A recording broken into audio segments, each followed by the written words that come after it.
Okay. All right, here we go. Welcome back, guys, to another My Fantasy podcast from MyFantasySportsTalk.com, the place to go for all your sports and entertainment, no doubt.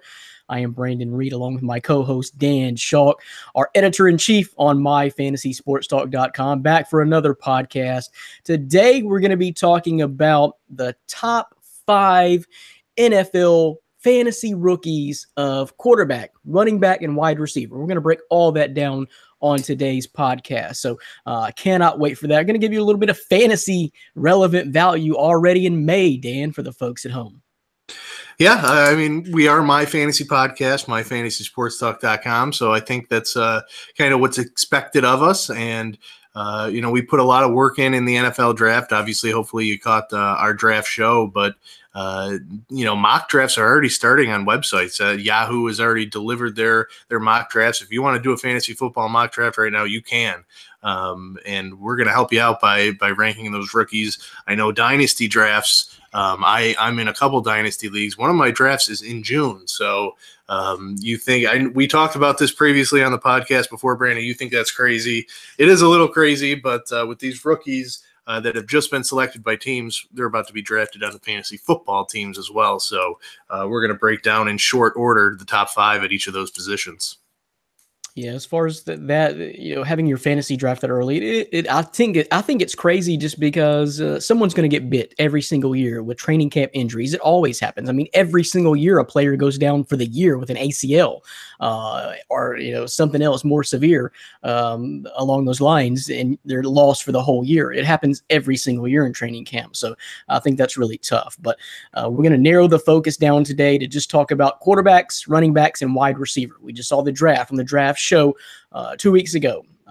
So what we want to do is talk about who we think we're going to narrow it down to just 5, the top 5 of each of those positions that we think are going to be fantasy relevant coming up this season. And again, it's kind of hard to determine. We're just in May, early May. So a lot of time to shake all that out in training camp and everything like that and figure out who's going to get the playing time. So this is early on, but a good time to provide a little bit of fantasy value for you. We're going to be joined by Orlando Torres here coming up in just a second as well. So since the draft, we really haven't had a chance to break down how you really felt about the draft. Me and you are at least addressing the podcast peeps at home, Dan, but I want to know how you felt about your Dallas Cowboys draft, how it went and, get your feelings on that. Overall, I was pretty happy with it. I wanted them to go defense in the first round, and they did with Leighton Vander Esch. So I was pleased with that. I was a little puzzled by the Connor Williams selection, offensive tackle, who I think is going to be a guard in the NFL in the second round. But the more I've kind of digested it, I'm okay with it. I do like it. Get back to what got them to the playoffs a couple of years ago with that offensive line and running game. And then they still managed to address the wide receiver and tight end weaknesses on their team with Michael Gallup, who you will find in my top 5. Where is the question? And even Cedric Wilson, whose dad won a Super Bowl with the Steelers before he went to jail. So I did like it. Dalton Schultz was the tight end pick. He was the most complete tight end, I believe, in the draft with blocking and receiving. He's no Jay Witt, but I'm okay with the Dallas Cowboys draft. Not upset or pissed off by any means. I was pleased and I understood each of the selections.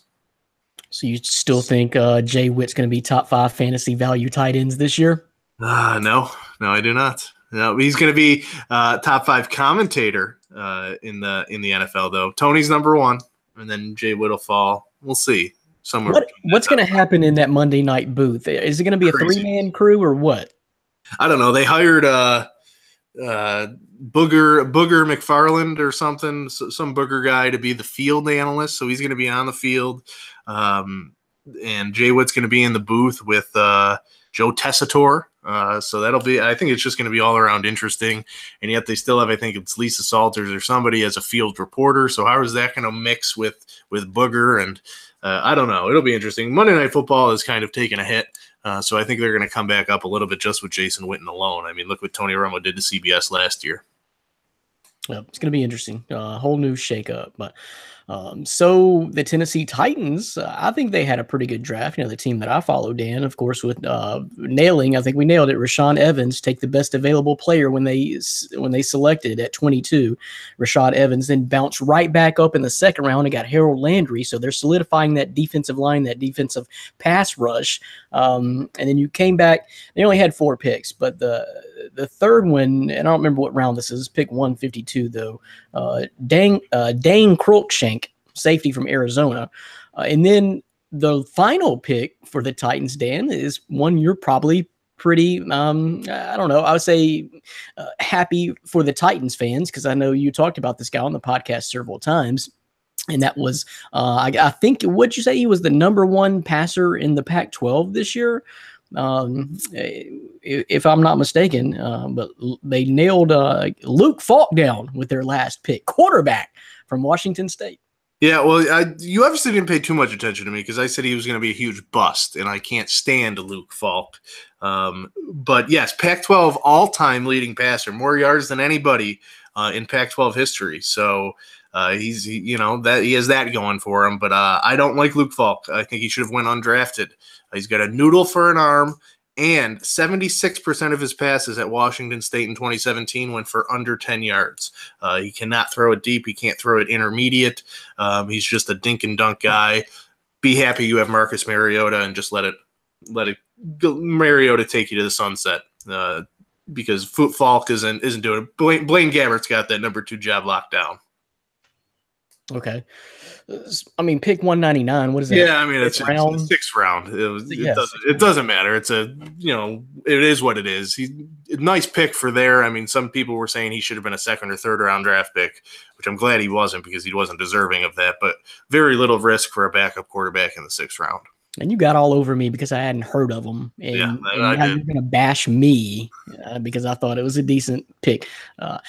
To be honest with you, this is a make or break year for Mariota. I need to see what my bonehead ex-linebacker coach, Mike Vrabel, does with this team. It's going to be a key, critical year for Marcus Mariota. And it's not guaranteed Marcus Mariota is going to be there in 2020. It's not. It's not guaranteed. There was a lot of folks even bashing on him this year in Nashville and surrounding areas. So it's no guarantee. But anyway, top 2 picks though, right? Solidifying that defense. I don't think there was really any key area you really needed to work on if you're Tennessee. Offensively, no glaring weakness like y'all got to shore this up or you're not going to be garbage. You're going to be garbage because they made the playoffs. It was more along the defensive line. So you got Rashaan Evans and Harold Landry. Yeah, I mean, you went from linebacker being one of your weakest positions on the team to one of the strongest just with those 2 draft picks alone, and rushing the passer, which I don't think they did very well last season. I mean, they had a competent defense, but rushing the passer was definitely lacking. And Rashaan Evans was my #1 blitzing linebacker in the entire draft, and Harold Landry is an edge rusher who is kind of already seasoned at the pass rush moves and what he's doing. He has a game plan of how to attack tackles off the outside edge. So I think the Titans nailed it with those first 2 picks, and they have a linebacker as a head coach. So if there's one position he's not going to be stupid about, it's going to be linebacker. So I like those picks a lot. J-Rob, we never doubt John Robinson, the Titans general manager. So another win in the draft for him with those 2 picks alone. Right. Not when it comes to acquiring talent. We'll see how his front office, coaching and putting the right, coaches in place works out. This is going to be his really true first test of his GM career in Nashville. But Harold Landry's versatile. I was reading today he could play linebacker in a 3-4, but most likely he's going to play coming off that edge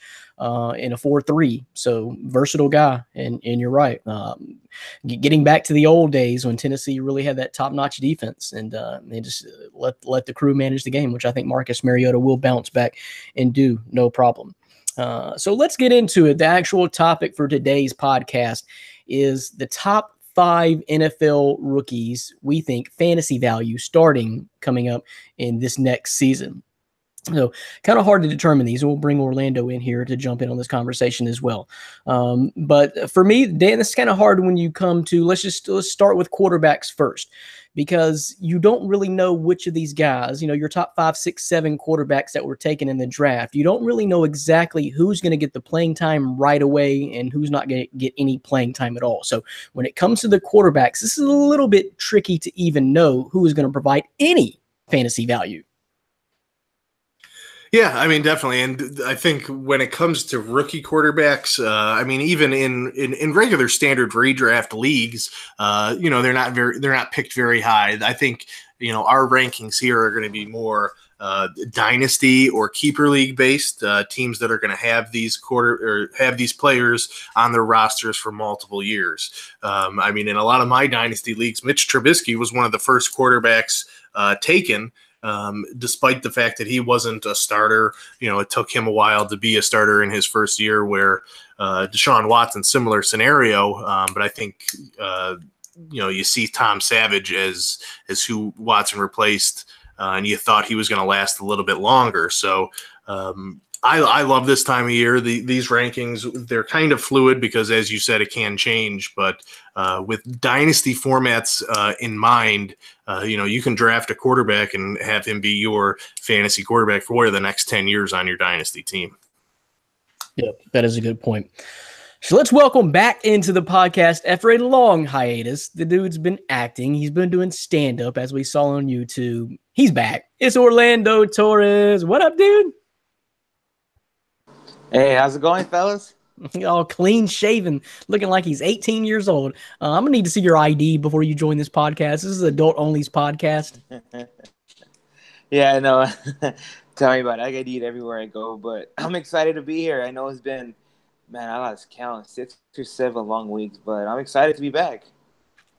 And today we're going to be breaking down NFL rookies on this podcast, Orlando. So we'll talk about quarterbacks, wide receivers, and running backs. But before we really dive into the quarterbacks in depth, let me ask you your opinion real quick. Dan gave his of how your Cowboys draft went. How did you like it? How do you feel about it?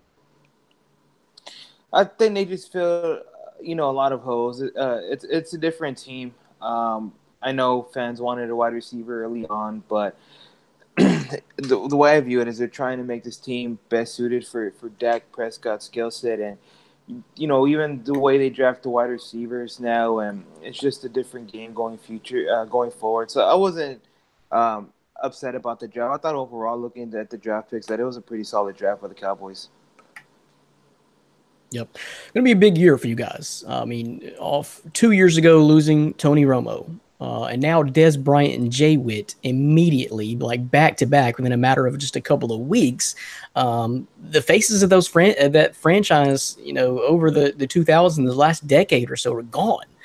It's a whole new team. So a lot riding on the shoulders of Dak Prescott and Ezekiel Elliott, I guess, too. Those are going to have to be the guys to take you into the future. We'll see what happens. But so quarterbacks, guys, let's start out right here. Fantasy quarterbacks going into next year. Who are rookies? Who might play? Who might provide any value for you in this next season? So and as I was saying, Dan, it's kind of hard to really know. So the way I broke this down is, first of all, I think Sam Darnold. I think he has the best shot of really playing right away, because Josh McCown is not going to stand in the way of the future, because Josh McCown is not the future.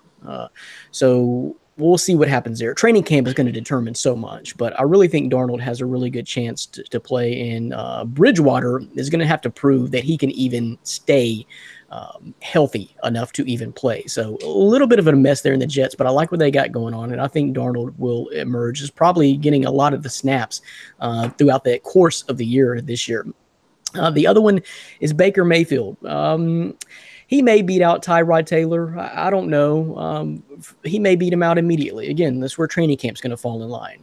To me, I'm not going to do that if I'm Cleveland. But again, I wouldn't have drafted Baker Mayfield #1 overall if I was Cleveland. So I'm going to let Tyrod, have the keys to the car and just try to get some momentum built up in Cleveland. Try to get some good things working for you without all the pressure being on the new quarterback again this year. Because I don't think the pressure's on Tyrod like that. It would be on Baker Mayfield. But Who knows?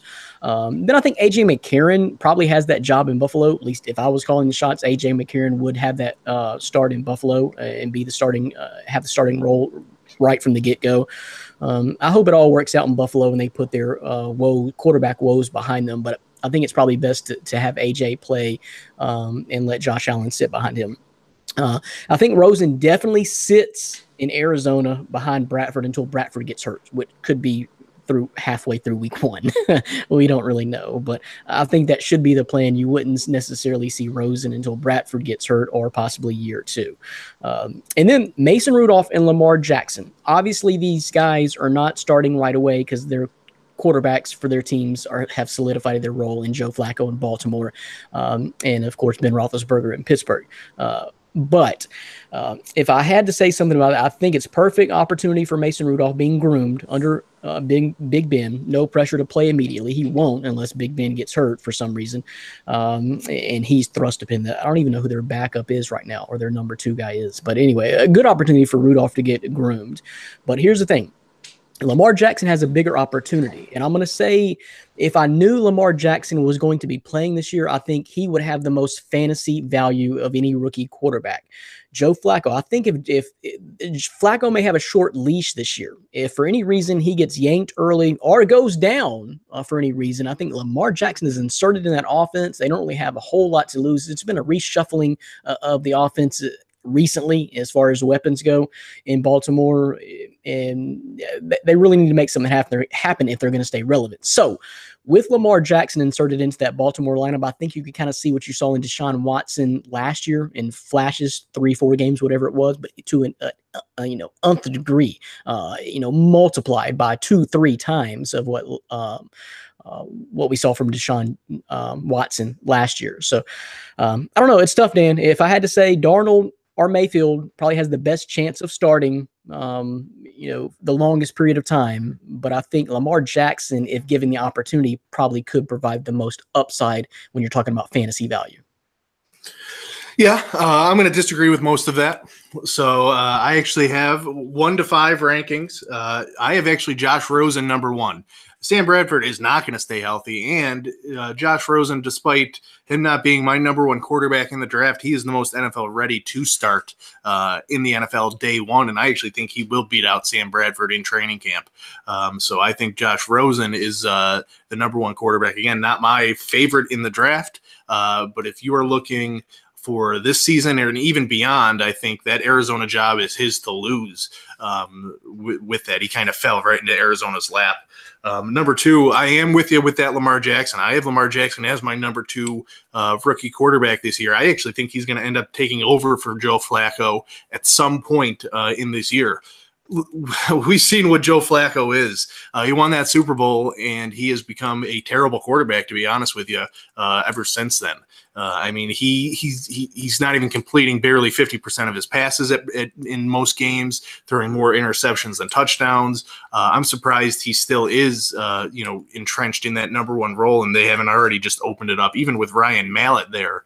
I don't see Joe Flacco being. I don't think Mallett's on that roster anymore.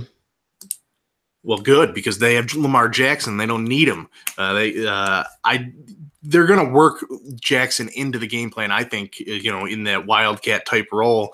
And if he kind of takes off from there, I think Jackson can beat out Flacco. And I don't know how good the Ravens are going to be this year. They've added some pieces finally on offense. But if they start losing pretty quick, I think you're going to see the fans starting to call for Lamar Jackson right away. My number 3 quarterback is Sam Darnold. I am with you. I do think he has a chance to definitely play right away. Maybe they'll give it to McCown, but I mean, their president has already come out and said Sam Darnold's going to lead us to greatness. So I think he might even be the starter week 1. I have Josh Allen 4th with the Bills. I don't see him playing really at all year 1. This is more of a dynasty pick. He eventually will get that job, but I think A.J. McCarron has that year 1 lockdown. And Baker Mayfield is 5th for me. I think he's going to be a bust in the NFL. I'm on record saying that. And Hugh Jackson has come out multiple times and just stuck his foot in the ground. Tyrod Taylor is going to be our starter this year, and I believe him. So I think you're going to see Tyrod start, as much as he can when healthy. If injuries call, then Baker may be rushed into the lineup, but I don't think that you're going to see Mayfield play that much. And then even when he does, I don't think you're going to see success on the field. So he's my fifth quarterback on there on this list. So, kind of backing up, I guess our main disagreement is I don't think Rosen's going to play until Bradford gets hurt. I don't think you're willing to make that huge transition, that huge jump from year one to Rosen, regardless of whether he's NFL ready or not. So, but you think given the most time, if he is inserted in as the starter, let's just say by week 4, before the bye week start, and plays 80% of the season, what kind of fantasy value are we looking at? What is he going to produce? I think Josh Rosen, if playing 12 games, can throw for close to 3,000 yards and 20 touchdowns, which is decent in that little amount of time. For the season. Arizona's not going to be very good next year. I mean, they do have David Johnson coming back from injury. And that's kind of where I was getting at. I think a lot of the load is going to be shouldered on David Johnson, whether it be to keep Bradford healthy or to protect your new quarterback, Josh Rosen. I don't really see any quarterback really slinging it a lot in Arizona this year. Not in your best receiver's 47 years old, Larry Fitzgerald. Well, they do have Bryce Butler, ex-Cowboy. Christian Kirk, who I would assume would be on a lot of people's rankings in the top 5. So I mean, Arizona they've gotten younger, they're inexperienced, but I mean, they're not going anywhere. They have a new coach. I mean, Sam Bradford signed a 1-year deal. He's not anything there. He's not tied to their coaching staff. They traded up to grab Rosen. I think Rosen, if anything, he has the best chance to start week 1 out of any of the rookie quarterbacks. All right, Orlando. So let's give us your impressions. What do you think if you're talking about fantasy value to your top 5 quarterbacks that are rookies that can provide any kind of fantasy value this year? Well, I'm going to go with Josh Allen 1. I'm not that worried about A.J. McCarron. I understand he could be starting week 1, but I'm not too worried about A.J. McCarron. So I would have Josh Allen 1. I'm going to go with Darnold 2. I definitely agree. I think he could be starting week 1 with the Jets. I'm not too worried about his situation too. They don't have too many weapons up there, but he's going to get a lot of playing time. And even if Josh McCown is starting, he's known to get banged up and hurt pretty often. 3, I want to go with Rosen for the same reasons. I'm not scared of Bradford. I think it'll be a pretty good mentor behind Bradford, but he's going to get a lot of playing time out there. 4, I'm actually going to go with Lamar Jackson. I think it'll be a while before we see Lamar Jackson. Flacco has been a pretty bad quarterback, but I will say last season he was dealing with the bad back and a bunch of other injuries. So I want to see how he kind of looks into this season. I know they've added Michael Crabtree. They added Snead. I want to see if he bounces back or if he's still, or even if he wasn't injured, if he's still just the guy who's washed up already. So I want to see if Flacco can bounce back from that. So for that, I would have Jackson a little bit more down. And 5, I will go with Baker Mayfield. Same reason. I don't think he gets on the field right away. I think the fans are going to call for him.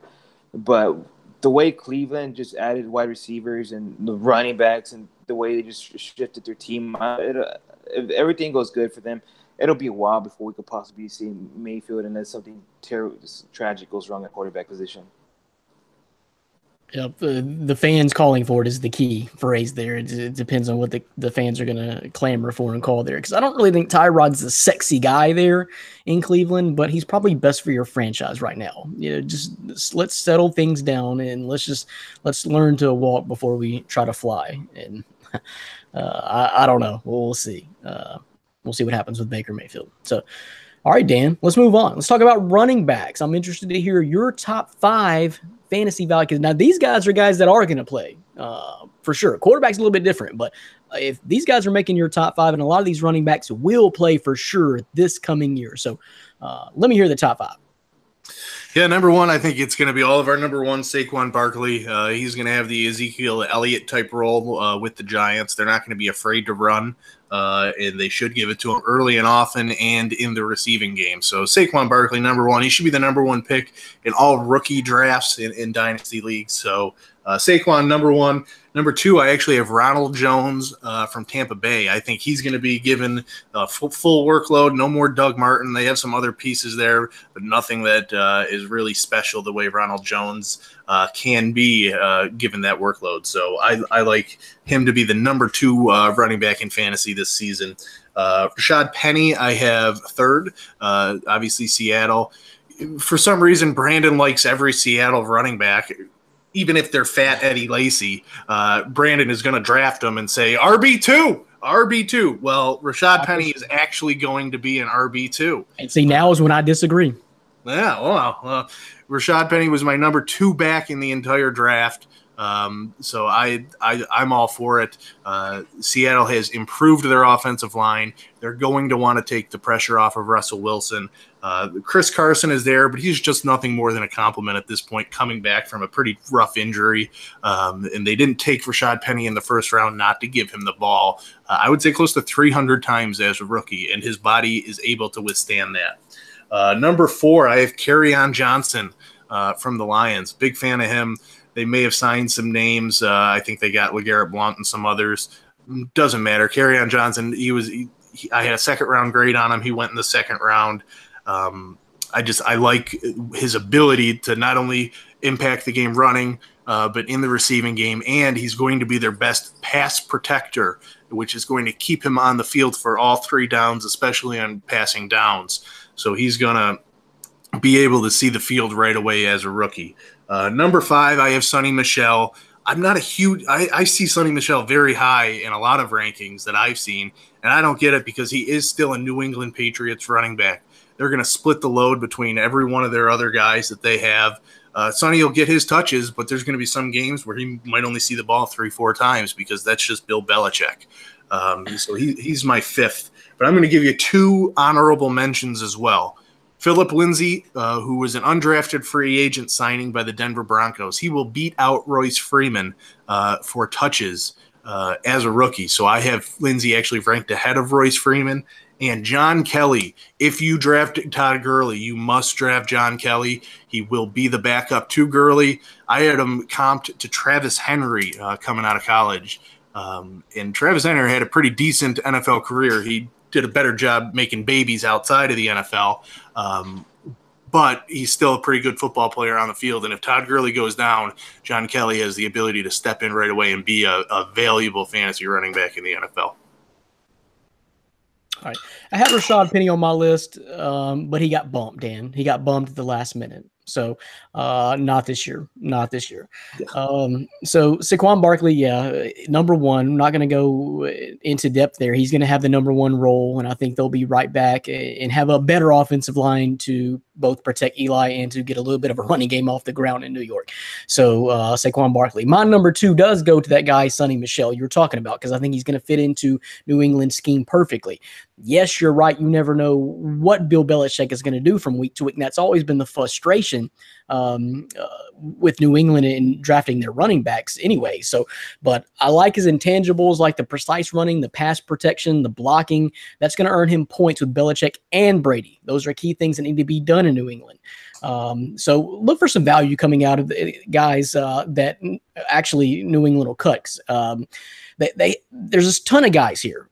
I see Sonny Michel's getting a lot of the workload, but you have so many guys here: Rex Burkhead, James White, Mike Gillislee, Jeremy Hill, who they just got. Somebody's going to get cut off that roster. They're not keeping that many running backs. So I also see a little bit of value from coming out of some of the guys or one of the guys that they may cut. But if I look at it, Sonny, I don't really think Burkhead, James White will probably hang around because he's familiar with the system, but I don't see the rest of the guys, Gillislee or Jeremy Hill, taking away from touches from Sonny Michel at all. So I think he's going to fit in that New England role perfectly. Darius Geis is who I got number 3, just because he's in line to get a lot of work, because Chris Thompson in Washington is not even scheduled to be ready for training camp yet, coming off a fractured fibula, I believe. So I think he's going to be in line to get work. And none of the other guys are going to beat him out for touches. P. Ryan, Fat Rock Kelly. No, not going to happen. Perine's already behind him in the depth chart if you look at it now, and I think training camp's only going to solidify that a little bit further. So I look for guys to probably go into the season as number one if Chris Thompson is not completely healthy and ready to roll by the first game of the year. Number 4, I got Nyheim Hines. He could emerge as a real weapon in Indianapolis because dude is just a quick playmaker. He's a flash. And for Andrew Luck or whoever plays quarterback for the Colts, you're going to need that bolt, that energy, just something going on offense to make it the game exciting and produce some yardage. And I think he's going to be the one to do that. Now, it's questionable as far as the number 1, Marlon Mack. I guess he's number 1 right now, but he's questionable going into training camp with a shoulder injury. And nothing about Marlon Mack screams to me, oh, yeah, he's a stud number 1. So I think Nyheim Hines is going to have a chance there. Watch out for that. And then I finished off with my number 5 with the guy you mentioned, Ronald Jones.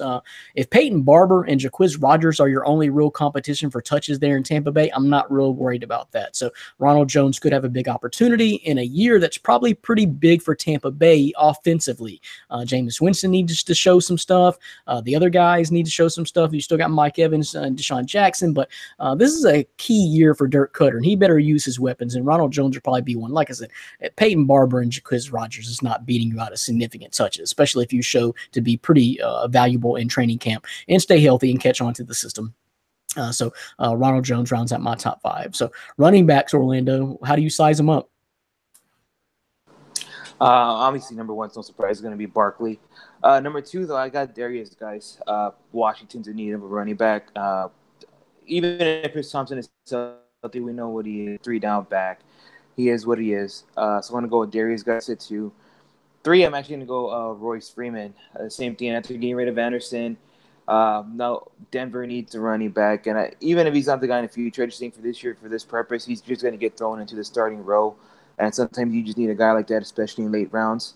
4, I have Ronald Jones. You know, you got a little bit more competition there, but, you know, he's another guy who's probably going to solidify himself as a starting role. And 5, I'm going to go with Rashad Penny.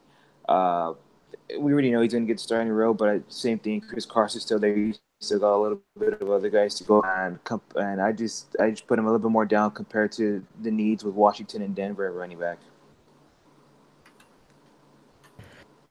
I don't know that he's going to be number 1 in Seattle right off the bat. I think Chris Carson's doing something. You're not allowed to mention Seattle running backs. It's the mess. People last year with Eddie Lacy is going to be an RB2. It was a complete mess last year, and y'all haven't learned from that? Okay. So let's move on. We'll talk about wide receivers now. And I'm going to start off with a bang. My number 1 wide receiver, fantasy value relevant going into next season, is my boy from M-Town, Anthony Miller. And let me tell you why. I got bad news for Taylor Gabriel because Taylor Gabriel just got out Taylor Gabriel'd. And that's with the other hot kid coming in, Anthony Miller. Allen Robinson is trying or going to try to return and do his best from an ACL. He's their number 1 threat, I guess. So, but that's never easy. And then you got Kevin White, who never stays healthy as your main competition. So I definitely look for Anthony Miller to be inserted in that Bears, either the slot or opposite of Allen Robinson, somewhere key upon in that Chicago offense. So from day 1, I don't see any other way around that. He's a weapon. He's going to show that in training camp from day 1, from practice 1, and he's going to provide. He's going to be out there. If Bears offense starts, clicking and snapping, then Anthony Miller is going to have fantasy value from day 1, game 1. Number 2 is going to be Calvin Ridley because, damn, you put him opposite of Julio Jones, it's going to work out. It's going to work out. I really like what Atlanta's got there. And the thing about it is you're going to be so many teams are going to focus on Julio Jones and not really knowing what to expect out of a rookie in Calvin Ridley. Calvin Ridley's probably going to get early games where he really produces fantasy value. No question there. We mentioned Christian Kirk before. He's my number 3 because you got that 47-year-old Larry Fitzgerald, like I said, and J.J. Nelson, who I have 25 pounds on, so I'm not scared of him. Being the only really guys vying for touches and competing with Christian Kirk in that offense. And I don't really care who it is, whether it be Sam Bradford or like Dan says, whether it be Josh Rosen. It doesn't really matter. I think Kirk is going to be thrust upon that starting role from the get go because he's going to be a weapon. And 4 is DJ Moore. I think he's going to get touches right away. He's going to fit in that slot or spell Torrey Smith. If I'm opposing defenses, again, I'm targeting Devin Funches. And then I'm probably going to spy on the aging Greg Olson, and that's going to leave DJ Moore open for some looks. And I think Carolina, this is a big bounce back year for Carolina. I don't, this is going to be make or break for them. Just making the Super Bowl. What was that, 3 years ago? And they've kind of been downhill from here. But they keep trading away all their offensive assets every single year. It's like they've done that twice and just cleaned house in the last 5 or 6 years. It's got to be frustrating as hell to Cam Newton that they keep doing that. So maybe DJ Moore will be that guy. And then last, number 5 for me is Courtland Sutton. Since the Broncos spent a second-round pick on him, I imagine they have some kind of plans for him, and you pair him with Demaryius Thomas, and then along with a fellow SMU Mustang, Emmanuel Sanders, then I think you got something going on there. So he should get some looks as a rookie, just like Moore will get with attention being paid to Demaryius Thomas. And he's just going to be a big, strong target for the Broncos and the quarterback, new quarterback, Case Keenum, to lean on there. So I think Courtland Sutton should have some fantasy value. That's my top 5. Dan? Well, my number 1 wasn't even in your top 5 that I heard. I don't know. Maybe I just completely missed it. But I'm going Michael Gallup, who is basically the number 1 guy in Dallas. Yeah, who's he playing for? Don't tell me Allen Hurns. Don't tell me Deontay Thompson. Don't tell me Dak Prescott just all of a sudden became a 4,000-yard passer. Who's going to catch the ball in Dallas? They're still going to throw the ball. He's going to be a 3,500-yard passer. I mean, even on his worst year last year, he was able to throw the ball like that, and there's just nobody else there. So Michael Gallup instantly is the starter, and he's instantly going to get the most production out of any rookie wide receiver. For him not to be in your top 5 is blasphemous. He's my number 1. Home cooking. Number 2 is Anthony Miller. I'll get you that. He's the next wide receiver is going to get the most targets. He's going to be the number 1 guy in Chicago. Allen Robinson is nice. Don't even get me started on Taylor Gabriel. He's nothing. And either is anybody else on that roster. And Trubisky has actually looked like a quarterback, so that's even better for Anthony Miller's fantasy value. Number 3, I do have Calvin Ridley opposite Julio Jones. I think that's a dangerous combination. Mohamed Sanu is still there, so I'm all for the Falcons passing attack this year. Number 4, I do have Christian Kirk. He's going to be the number 2 guy in Arizona, working the slot with Bryce Butler and Larry Fitz on the outside. So I like that. And they have capable quarterbacks. Even if it is Josh Rosen, he's going to know how to get the ball into his slot receivers. Number 5, I have Dante Pettis. San Francisco 49ers. They have some nice pieces. I guess Pierre Garçon is okay. Marquise Goodwin had a great year last year, but they took Dante Pettis early, and he is going to instantly start on that team. And with Jimmy Garoppolo, he's going to end up hooking up with Dante Pettis early and often in the upcoming season and in future career seasons throughout his career. And I'm going to throw out an honorable mention. Antonio Callaway, Cleveland Browns. There's going to be so much attention paid to Jarvis Landry and Josh Gordon. Antonio Callaway was the most talented receiver in this draft, and he's going to still be able to see some touches because he is so talented as long as he keeps his head on straight. Sleeper pickup towards the end of your draft. There you go. There's Dan's top 5. Orlando, what you got? All right, well, I'm expecting some more eye rolling from Brandon because number 1, I also know Michael Gallup. It's not so much being a homer. You mentioned it earlier with Witten and Bryant being gone now. I mean, he just gets thrown into the real, like, are you really worried about Terrence Williams? How long has he been there? We know what he is. Same thing with the other guys. Allen Hurns may be nice, but I don't think he's going to be thrown in that Michael Gallup, bro. To do with who's playing quarterback for you guys. Dak will still be a decent quarterback. He'll be a good quarterback, and his 3rd year in the system now, new team. So I'm not too worried about that. Second, I do have Anthony Miller. I think he's gonna, he's gonna pick it up pretty nice. He's gonna be an awesome pick for get him in fantasy. So I got Anthony Miller there. But because there is competition there, and the other guys like Trey Burton and stuff like that, he's not the number 1 like the way I have Gallup. Number 3, actually, I have DJ Moore. I like his role in Carolina. I think it's a nice fit for Cam. I'm excited about that. 4, I have Christian Kirk. Kind of the same thing you said. You look at Arizona, the wide receivers, it's a mess, even with the tight end. Larry Fitzgerald's nice, but how much longer does this guy have left? And 5, I got Calvin Ridley. I like his talent. I'm not questioning that. I just think, you got Julio, you got Sanu, and yeah, people might be worried about Julio, but then I think about Freeman too and stuff I think those guys will get fed before Calvin Ridley, even though he would be a nice addition to your lineup. So I would have Calvin Ridley last only because of that reason. There you go. There's our top 5 guys breaking down quarterbacks, running backs, and wide receivers. Who's gonna be the rookies that provide fantasy value next season right away? So that's going to do it for this podcast. So check it out. Check out the podcast that we did on the NBA playoffs recap. Also, guys, keep submitting your fantasy mailbag questions or your mailbag questions in general. We'll be putting out that podcast soon as well next week. So keep those questions coming. Until the next time, for Dan Schalk and Orlando Torres, I am Brandon Reed. Later, podcast peeps. Peace. Okay, that's one. All right, Orlando, if you'll hang up the call, and then I'm going to have Dan send you a pop back on link. So all right, when I'm ready to reintroduce you, I'll have Dan just send you the link and just join the call back again. Okay. All right. I'm just going to keep the whole file rolling. It don't matter. No one's watching this live. Right. It doesn't matter. It just doesn't matter. Is Bo ready, you think? Yeah. Okay. All right. So if you'll send that link to him and tell Orlando to rejoin here in just a second when we get rolling, that'll be good. Okay.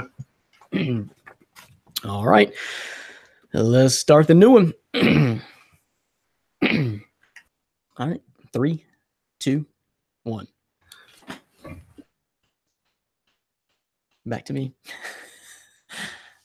What's up? We're back for another one. My Fantasy Podcast from MyFantasySportsTalk.com. Today, talking NBA and kind of recapping these playoffs and talking about everything we've seen in the second round and what's to come. I am Brandon Reed. My co-host is Dan Schalk. How you feel about these playoffs, man? I know you've been watching, or you've been tied up with Astros baseball or something.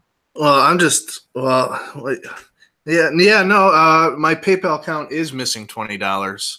Oh, I got you. That's strange. Oh, you never bet against LeBron.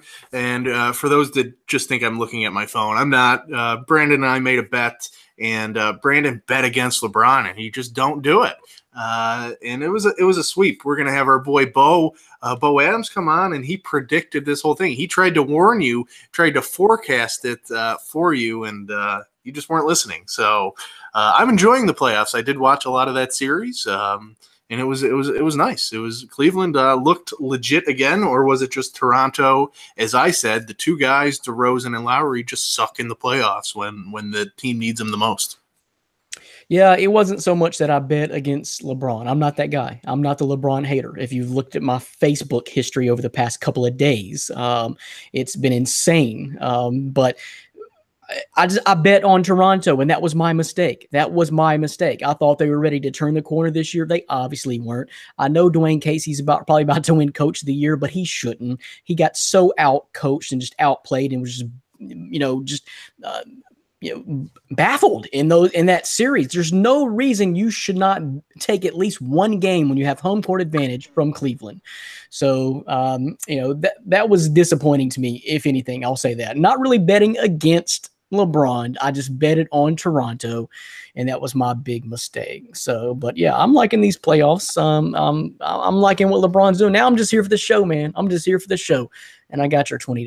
But we're going to bring in Orlando Torres in just a second to join us. But now we got Bo Adams here, who He's been taking it easy for me. He's all sideways now too. I don't know what's going on with your camera there, but yeah, that's how I feel when this Eastern Conference, the way the whole thing is shaking out. Because I picked Philadelphia, not looking great. That Game 5 is tonight, and I picked Toronto over Cleveland, so not looking good. So I should have just listened to you. You're the one in Vegas, Bo. I should have just listened to you. You had the scoop all along. Well, Vegas had Toronto winning and was agreeing with you 100% of the way. So I don't think Vegas has anything to do with it. I just think not reacting to every game or every second of every after game is what brought me to my conclusion, especially since the 7-game series against Indianapolis, or Indiana, I should say, was just the precursor to sweeping Toronto. I just didn't think that he was going to manhandle Toronto like that. I just well, he did. He's been great. He's had a 10 game stretch where it's probably the best 10 games I've seen.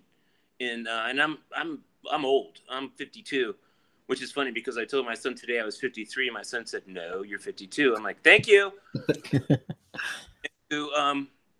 I've watched Jordan my whole life, and he never had a 10 game stretch like this. I've seen him go 8 of 22 before, and just Jordan has just been efficient, and LeBron has been efficient, and he's had his rebounds, he's had his assists, but the team through that 7-game series in Indiana, that was the best thing for them. They came around. They decided to themselves, I'm assuming, I can't speak for them, that we're gonna be who we were. And that's what happened. And they just totally dominated a guard-centric team in Toronto. Well, and in that 10-game span you're talking about, he had 2 amazing buzzer beaters. And I don't care what the haters say. I don't care about, the competition was weak. The defense was weak. That right-handed floater Saturday night, that was all-time great. Oh, my gosh, it was great competition. Indiana is a better team than people give them credit for. They had players. They were throwing people at LeBron. They were throwing people at Kevin Love. I mean, they were going 10 deep. So I don't want to hear about how Indiana wasn't a good team. Indiana was a solid team. Indiana was a very solid team. I was one of the only people that predicted them to make the playoffs. I agree. I'm getting a little fired up here talking about this, huh? Well, it doesn't take much. As you see any kind of LeBron versus Jordan or any kind of LeBron conversation on Facebook, it all blows up, as you know. I mean, I go to sleep and this thing is blowing up on me. But you know the reason, and I think it was DeRozan guarding LeBron that last play on Saturday night, whoever it was, it doesn't matter. The reason he was open, because he drove past him and he threw a fading out of bounds to the left side, right-handed floater, just like that. Dwayne Casey was the mastermind in the LeBron versus Dallas finals, and he put LeBron in his place. And he did it by, if I can remember correctly, by putting him in an uncomfortable position. Dwayne Casey did not put LeBron in any uncomfortable position through this whole series. He was never double. Well, if he was double teamed, I don't remember it. And that last play where he made that shot off the backboard, which at my local YMCA we call luck, and the guy buys drinks. That was just amazing. But you double team him. You double team him on the inbound pass. You make Kevin Love or you make George Hill shoot that shot. You don't let LeBron just run down the court and throw something up there. Period. Well, and I'm glad you brought that up, because that was a stat that I saw, or a non-stat that I saw, that Toronto had not doubled LeBron like the whole series, like 0 times. Okay, what's the whole series? Okay, so yeah, I mean, I'm watching it. I'm watching him go in the post, and just he's looking. He's not looking at the basket. He's just looking at his teammates, like, who's cutting to the ball? Bang, there you go. It was. I don't know what Dwayne Casey was doing. Yeah, I couldn't believe it. Even down low, you would see like Valanciunas kind of drifting towards his man and drifting out of the paint when LeBron had it on the opposite side. Valanciunas, JV, as they call him in the first game, was monster. Kevin Love was pretty good too, but I knew it was a mismatch because JV can't handle going outside with Kevin Love. Kevin Love can drive on JV. He crossed him over in a phone booth. It's over once that happens, and that takes him out of the game, so they have to bring in Serge Ibaka, who had a terrible series. I don't know what happened to Serge. I think he's a good player. I really think he is. But yeah, he got taken out of the game, and Kevin Love became Kevin Love of 2013. Well, I was telling Dan right before you guys joined the podcast that Dwayne Casey's probably going to win Coach of the Year, but I don't think he should. No, he got so outcoached. He got so outcoached in that series. And Brett Brown, in my opinion, probably shouldn't survive because he is getting murdered by Brad Stevens. Brett Brown is looking the night before. He brought in TJ, and that was a switch. Yeah, but that was more TJ just catching fire. TJ ain't going to do that, but once out of every 7-8 games. So I don't know if that was brilliance. I mean, the way Boston is stealing some of these games late. The game that Philadelphia actually did win, they should have lost. I mean, JJ Redick throwing the ball away like that. I mean, he's being outcoached, and I'm not sure Brett Brown should survive this if it's better, if you're looking for the best thing for the 76ers. But anyway, amazing series on that East. That East is just a mess. But our boy Orlando Torres is back to talk a little NBA. What's going on, Orlando? How's it going? Ready to talk some NBA with y'all. I know, and you realize this is probably the first time that we're going to be talking about second-round NBA playoffs that you really don't really have any, heart in it. You don't really have any kind of home field or any kind of series that you're really looking forward to because your guys are gone. Yeah. Thanks for reminding me. How does it feel? I mean, it's the first time in a long time. Yeah. No. It's a long time, but I mean, we all kind of knew it. Come on, Golden State in the first round. I mean, no Kawhi. I mean, obviously it was. I mean, we didn't expect much. I mean, hell, we got one game for Ginobili, so I'm happy with that. That went out. So I mean, it's a little odd not seeing the Spurs in the second round, but overall, I think the basketball. We still haven't seen kind of like that. I think besides the true competitiveness, I think it was maybe in round one with the Cavs and Pacers. So, like I said, guys, I think the West is done as of now. As of recording of this podcast, the West is done. We know who it's going to be. It's who we always knew it was going to be. It's going to be the number 1 seed Houston Rockets and the number 2 seed Golden State Warriors. The East is what's been a mess. As I was saying earlier, I totally predicted that wrong. I picked Philadelphia to beat Boston. That game 5 is tonight. Probably not going to happen. And I picked Toronto to finally get over that curse and that hump and beat Cleveland. That for sure didn't happen. So Cleveland sweeps Toronto, number 1 seed, and Boston up now 3-1 over Philly. Like I said, game 5 is tonight. So let's just kind of look ahead. Dan, what do you think? We're looking at going into probably a Boston and Cleveland finals in the East. You told me not to bet against LeBron. Are you going to give me that same advice? Is it going to be Cleveland representing the East again for LeBron's 8th straight time? Yeah. I don't think it's a question. Give me a healthy Kyrie Irving and Gordon Hayward on the Celtics, and then maybe we can talk a little bit about that. But that's the thing. It's kind of like the hottest player in the league right now, LeBron James, versus the hottest team in the league right now with the Boston Celtics. I don't know how they're doing it.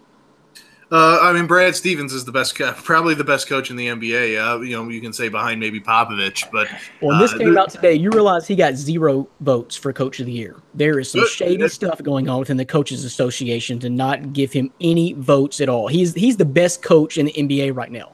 Yeah, no, I agree. It is, but getting the Coach of the Year is kind of the kiss of death. George Karl won it and got fired from Denver a few years ago. Dwayne Casey's going to win it, and he's going to get fired from Toronto. So, for Brad Stevens, heck, I would rather just keep my job and keep winning playoff series. I think he's going to make it a little bit difficult. I don't see LeBron sweeping the Celtics in the Eastern Conference Finals. Bo may be able to predict that one.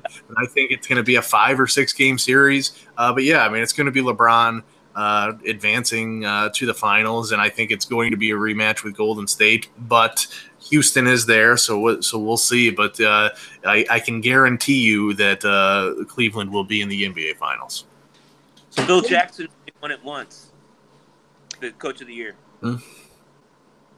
Well, I just to not get any votes. That's blasphemy. I mean, Brad Stevens right now. If you want to say Popovich, okay, but as of right now, definitely the best coach remaining in the playoffs is Brad Stevens. X's and O's coach. coach. Yeah. Yes, no question. Look what he did at Butler. Now look what he's done from day one, year one in Boston. The dude is a coach. So that's just blasphemy, not for him to get any votes. That's ridiculous. Give me a break. So, Bo, Cleveland won the season series over Boston 2-1, believe it or not. I think it's going to – I agree with Dan. It's going to be 5-6. The first game, everybody keeps saying in a series, and I don't know what this happened, when this happened, or why this happened. Everybody says the first game in the series is the most important. The first game in the series is when the home team tries the hardest, and they win big. The second game is the most important for the traveling team to win, to split it and get the home field advantage. So I think that's exactly what's going to happen. And then Cleveland will take it in 5-6. It's hard to go against, it's hard to go against Brad Stevens as a coach because he might pull something out that, he'll throw somebody in there or he'll come up with some inbound play with 2 seconds left or something. Well, and you already know Boston is the better defensive team. I mean, they've been top 3 all year. Now they're not. Cleveland is actually ranked. I think they moved up from 4th to 2nd in defense in the playoffs. Did you see what they did to Toronto? Yeah, I still think that was more Toronto. Toronto's just not ready to play big boy ball. On the court. Brandon, stop being wrong. No, I mean, I still think they got swept, Bo. They got swept. Toronto was not ready to play big boy ball. That wasn't Cleveland's defense. All the scores were low except for the last game. All the scores were low.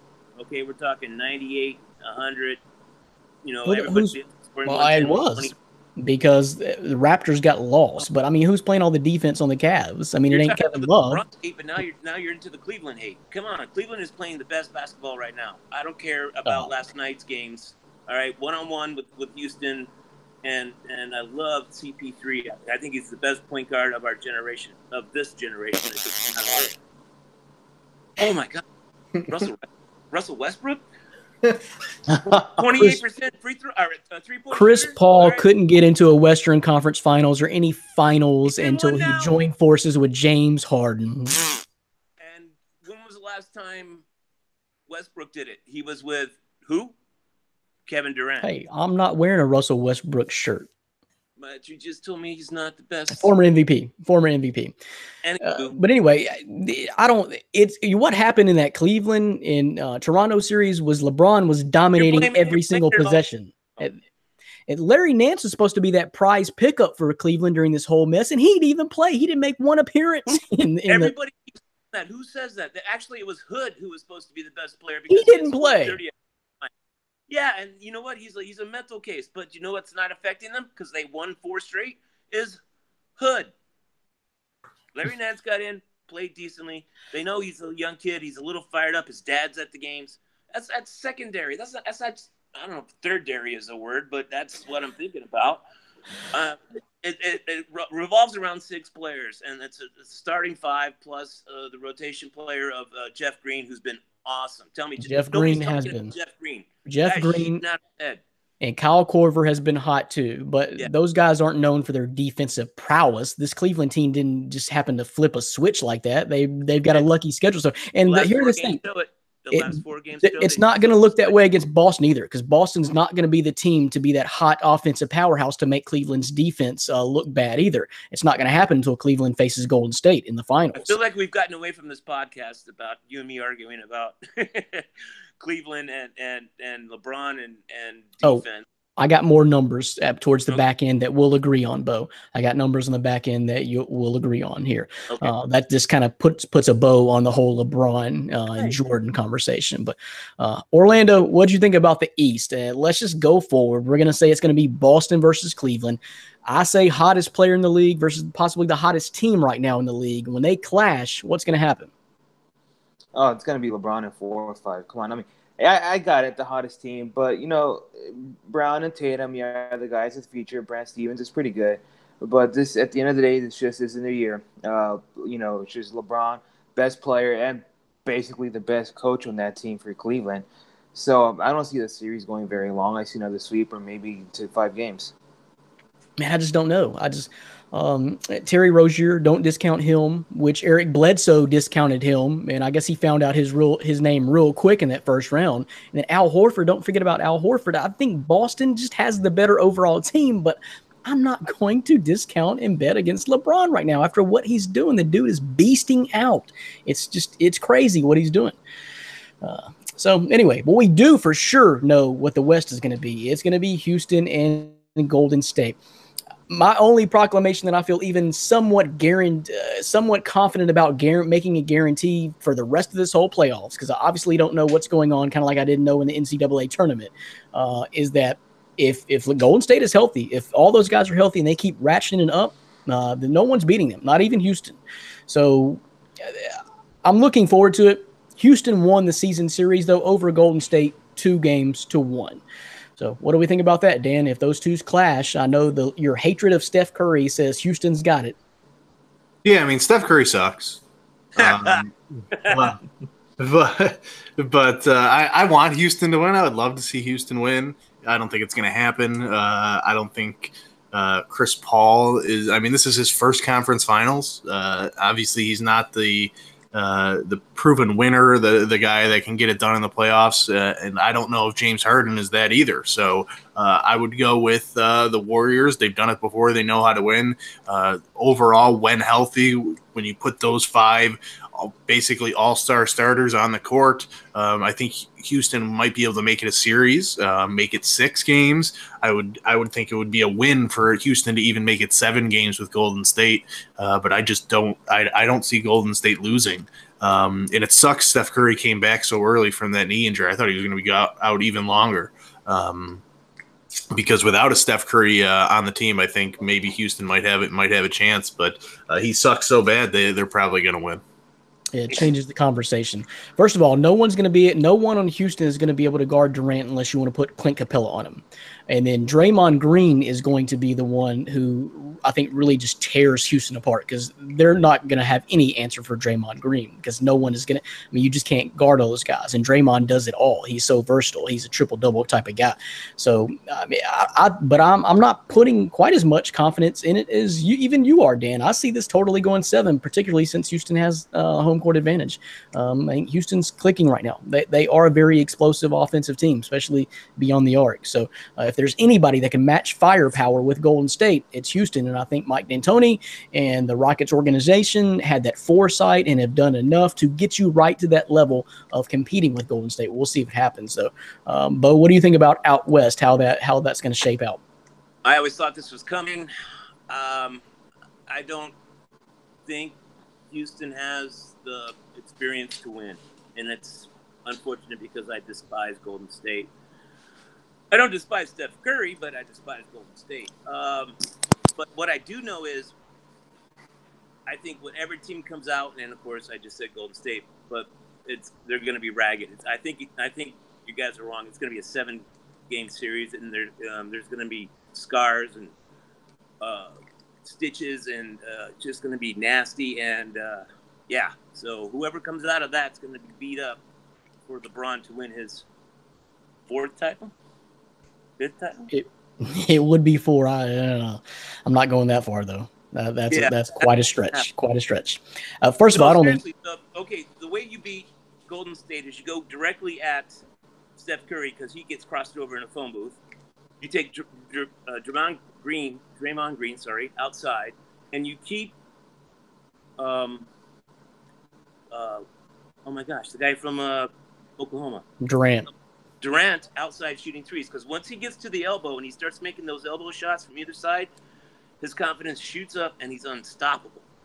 So that's the formula to beat in a 7-game series to beat Golden State. Now, if somebody can keep that going through a 7-game series is another question. But there's going to be, like I said, there's going to be blood and there's going to be stitches. So I think whatever team comes out, there's going to be too beat up to play in the West or the championship to win. And that's just my opinion. I would be amazed this whole time. So whatever.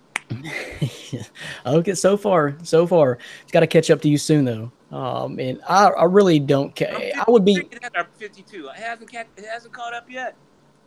Okay, yeah, well, quite a long streak then. But what LeBron is doing is amazing. If he makes the NBA Finals, that's enough for me to say, my lord, that was a hell of a season. But no one in the East, I don't care who it is beating anyone from the West. I don't care who it is. The West is winning the championship. None of these Eastern teams are even on the same level as Houston and Golden State.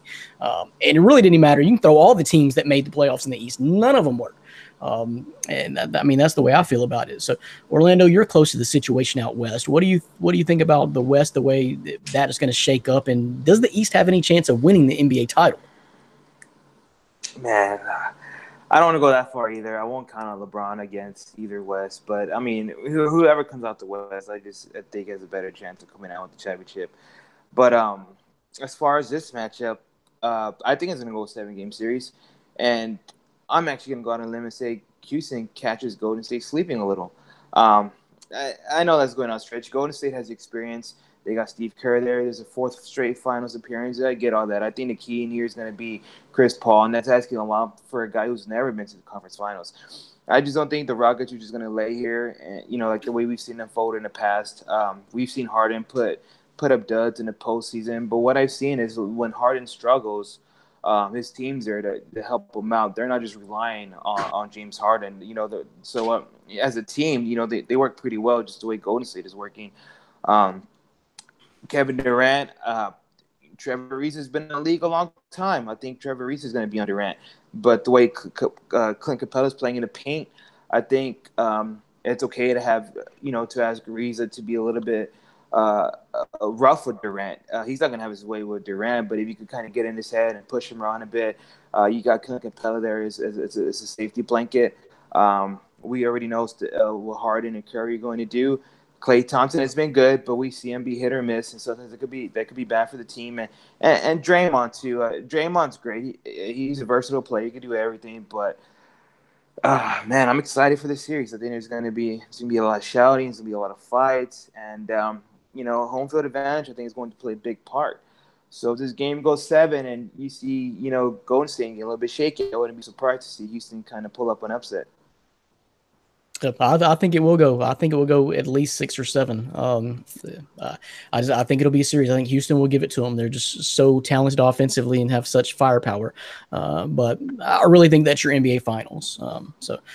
But just kind of recap what we've seen and what we hadn't talked about on the podcast for the last couple of weeks. So just kind of some of the things that really stuck out to me about what we've seen is I was impressed by the way Donovan Mitchell just kind of carried Houston's scoring load, Utah, on his back. Unfortunately, the way his season ended last night, but I was impressed by Donovan Mitchell.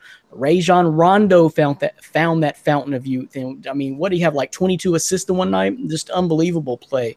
And then just the youth and energy of Boston, they do not stop, possibly the hottest team in the league right now. And then it's LeBron's world. So that's just some of the points and the takeaways I've seen over the last round and a half or so since we've talked about it last on the podcast. So Dan, what's kind of your final thoughts about bullet points of what you've seen in the playoffs other than LeBron James being just monstrous? Well, that's what I was going to say. I was going to say LeBron James. So you can't forbid me to say that because that's what was most impressive. To be honest, I mean, just the way he was able to dominate and take over. I mean, if we go 2 months or a month before the regular season is over, we're all questioning how bad is Cleveland. Are they going to be able to win a series, let alone make the finals again? So LeBron just kind of flips a switch in the postseason, and that kind of goes off script of whatever they do in the regular season. So that's key number one. I mean, you can mention all the other things that you had said. Donovan Mitchell, the 76ers were surprising, even though they played the Miami Heat in the first round. The way they kind of just washed right through them into that second round was promising. But this loss to the Celtics that they're going to get tonight is only going to help their growth because they are a dangerous team, next season and beyond. Talk to me next year when Philly is matched up against LeBron James in the postseason, and maybe it might not be LeBron just flipping his switch and walking through like he did Toronto. So 76ers are dangerous in the next couple of years. Still think that Brett Brown may be needing to go because he's been just out-coached bad, just bad in this series so far. Well, Brad Stevens is going to do that to a lot of people, but I think he's just been out-coached bad. Orlando, what have you seen in that first round that kind of sticks out to you, or the second round? I'm sorry, there's kind of bullet points to wrap it all up. I was upset to see New Orleans go down so fast. I know they had Golden State, but I thought they would have at least made a 6-game series. I thought they would have taken advantage of home field. But I do know that Anthony Davis is the man. He's going to be dangerous going forward. And, it wouldn't be surprising to see kind of New Orleans turn it up, depending on Cousins coming back or not. But with Davis there, you add some more pieces or the team gets more comfortable with it. I think they're going to be a pretty interesting team to see going forward. Going back to the first round, I was a little disappointed in Portland. I did not see that sweep coming. I don't have much of a tie with Portland. I have some friends with Portland, so they were talking about. But I thought that from the first game series, besides the Spurs, obviously, I was interested to see the Pelicans and Trailblazers go at it, and I did not expect to see that sweep. Bo didn't either. Talking about his streaks there. Did you pick him? No, but you picked them in a sweep, and they got bounced. They were playing the best basketball at the end of the year, and I was just like running with them. Like, oh my gosh, they're so good, and then they're not. They call it that Toronto fever. So, the offensive leaders, just take a look at that real quick, though. So in the playoffs so far, LeBron James is killing the league at 34.3 points per game. The second highest was Anthony Davis. He gone. Russell Westbrook was third. He gone. James Harden scoring 28.5. Kevin Durant is at 28. Look at the rebounding leaders. Anthony Davis is one at 13.4. He gone. Karl Anthony Towns, 13.4. He gone. So Joel Embiid still in there for now at 12.7 rebounds. Clint Capella at 12.2. And then, believe it or not, Russell Westbrook was averaging 12 rebounds a game in that first series. Which are so important to point guards. And we all know how he got him because his teammates just scattered like the Red Sea. And It is true. And the opposing team, too. They just parted ways because Russell Westbrook's got to get his triple-double, so you convince the opposing team to do that too. Rajon Rondo leading the playoffs, 12.2 assists. Like I said, finding that fountain of youth, but he gone. John Wall had 11.5, but he gone. Then it's LeBron James, 9 assists a game, along with Draymond at 9 assists a game. Believe that. Blocks, Capella's up there, and Joel Embiid, but Capella's leading. Field goal percentage, you got Clint Capella in that too. Clint Capella has been a huge up-and-comer for Houston, a huge part of that. And steals, James Harden is third at 2.3, but Victor Oladipo was 1. He gone. John Wall, he gone. Chris Paul's number 5 at steals. So that's just some of your leaders. So one last thing before we wrap this up. This is where me and Bo will probably finally get along, is that I've got some LeBron James numbers for the haters out there, okay?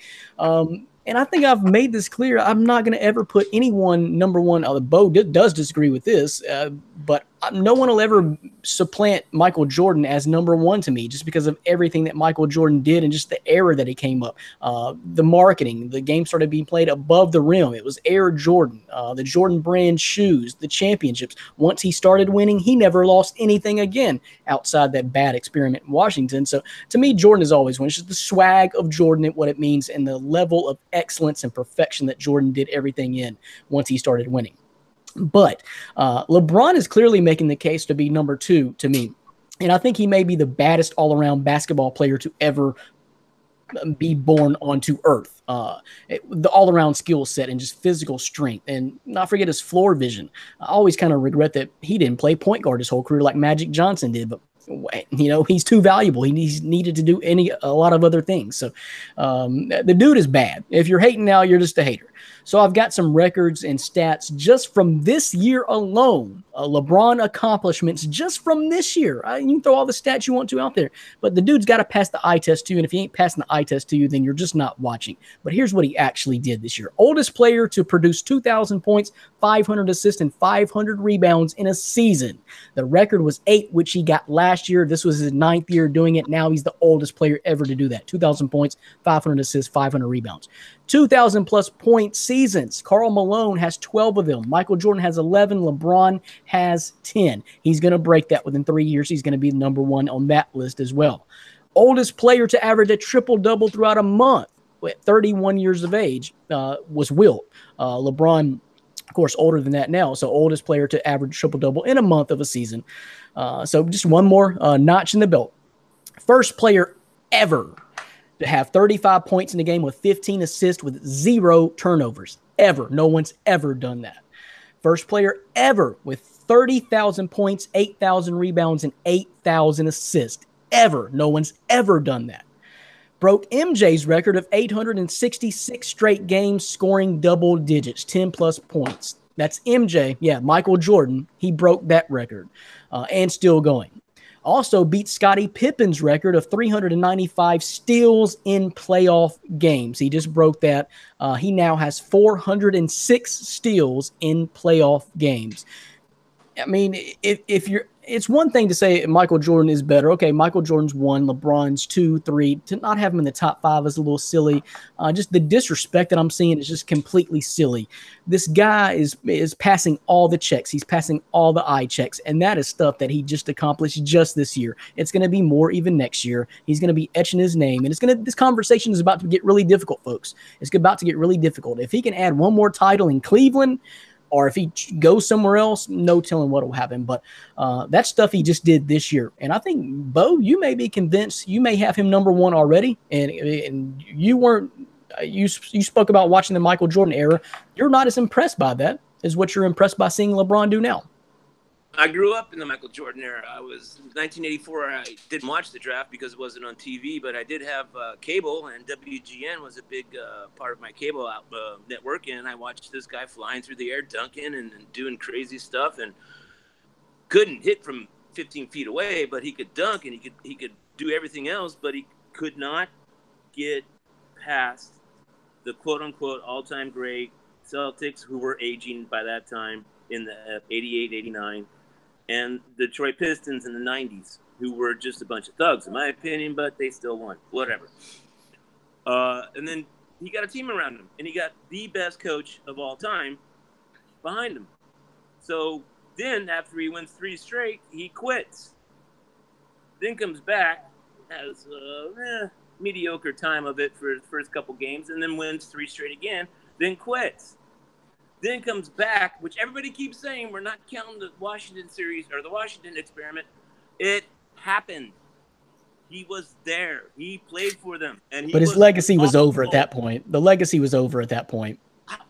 No, the legacy continues because he was playing.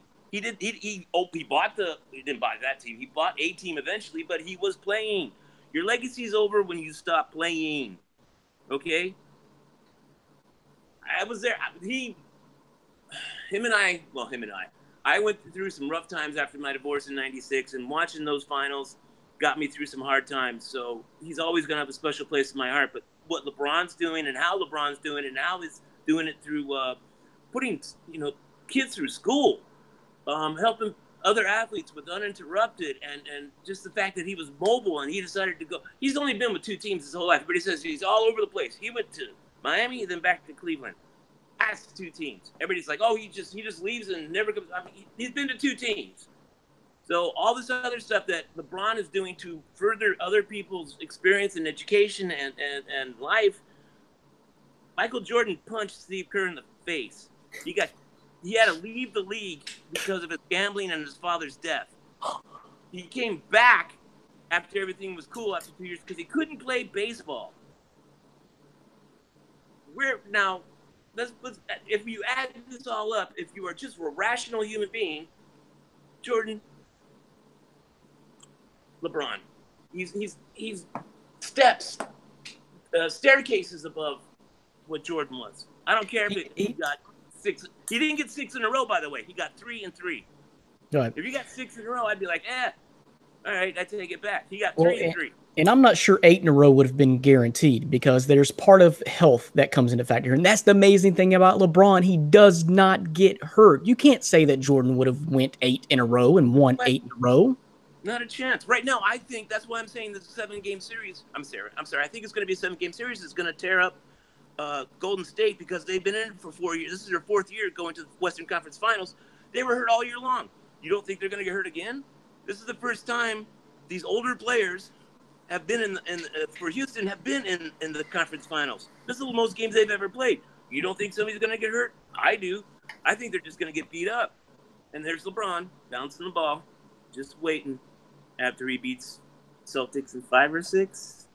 Well, and some of the criticism about LeBron is just ridiculous as far as the self-proclamation of being the king. Well, that was more of a marketing thing. I mean, the kid had a spotlight on him from since the time he was 15 years old. He knew he was going to be the next phenom. On the cover of he Sports was. Illustrated. Right. So I think he's handled everything with a pretty good amount of grace. He could have been off the chain, he could have been absolutely wild, but he hasn't. And he's been doing the other things, like even the press conference he takes a lot of heat for when he announced he was going to Miami. I understand the people of Cleveland were heartbroken, but he was still doing it for charity, for the boys club. It all even still went to a good cause. It was like $7 million. I forget the exact number, but it was in the millions that he gave to the Boys and Girls Club of Akron. Right. And as far as the flopping and whining, you guys just aren't watching NBA basketball. You guys aren't watching high school basketball. You guys ain't watching basketball, period, in the 2000s. If you think that's unique to LeBron, everyone whines and complains about calls, shrugs their shoulders, and flops. I mean, hell, the Europeans started that mess. I mean, the European players are really bad at it. I guess it comes from the soccer thing, but some of those guys are either worse, but you just ain't paying attention if you think that he is way above here, over the top with the whining and flopping. That's just basketball, man. I see 6-year-olds on the court doing it now. I see it in high schools. It's all over the place. It's all over. Go to an AAU game. Yes. Oh my God. Yeah. Well, look at LeVar Ball. He pulls his team if he don't like the way the ref looks at him. I mean, it's ridiculous. So it's everywhere. Stop that. Just stop that mess. So, but anyway, hey, Orlando, conversation getting harder. How do you feel about it? Michael Jordan, LeBron, how are they stacking up to you now? Yeah, no, it's getting harder. I've always been a LeBron fan, so I mean, obviously right now I still have Jordan, but I mean, it's getting harder, and I don't understand all the hate for LeBron. I mean, my thing is just appreciate it for what it is. What LeBron has done, even when the people say, "Oh, he can't win he can't win." He's taking a bunch of guys with to the finals, and yeah, you got Kevin Love, you had Kyrie, you got some guys out there. He didn't do it completely himself, by himself all the time, but you got to respect the guy for what he is. I respect the hell out of LeBron. I enjoy it. Even if you're not a Cavs fan, just expect greatness for what it is, basically. And just when I watch it, just put that argument in your head away. LeBron and Jordan, just respect LeBron for who he is, respect Jordan for what he did, for what he is, and that's how I look at it. But the argument is definitely getting harder. But LeBron's coming up, and I don't know why some people just can't handle that. Well, Jordan had his signature shot over Craig Elo against Cleveland that year. The fading, hanging in the air from the free throw line. LeBron has his now. That fading away shot he hit Saturday night with the right hand off the kiss off the glass. It was just spectacular. It was an all-time great NBA shot. People are still giving him crap because it wasn't a game or a series. I don't care. It doesn't matter. It's crazy. It was the sweetest. That's one of the sweetest kisses off the glass. The level of difficulty on that, I want to see anybody else do that. The level of difficulty was insane. He was driving left, fading out of bounds, flipped it up, sweet with the right hand, kiss off the glass, game, send her home. So that's a huge signature moment right there, and it's getting harder to harder. And he proves it every single game to leave his name out of the conversation of being the GOAT. So, Dan, put a bow on this. What do you think, man? How does it stack up to you? Jordan, LeBron? Yeah, well, LeVar Ball would beat Michael Jordan one-on-one, so I got to go. And that's all the time we got for today's podcast, folks. Good night. I agree. That is it. LeVar Ball. That's how I want to end it. Yeah. Dan's top 5, and this is no joke. Dan's top 5 was LeVar, Lonzo, LaMelo, LiAngelo, then Tina. That was Dan's top 5 best basketball players ever, and that's not a joke. It was submitted. But thanks for stopping by and enjoying all this NBA talk with us and all this fun for Orlando Torres and Bo Adams, the president of the Russell Westbrook fan club. Hit him up on email. And my co-host Dan Schalk, I am Brandon Reed. Until next time, later podcast peeps. Peace.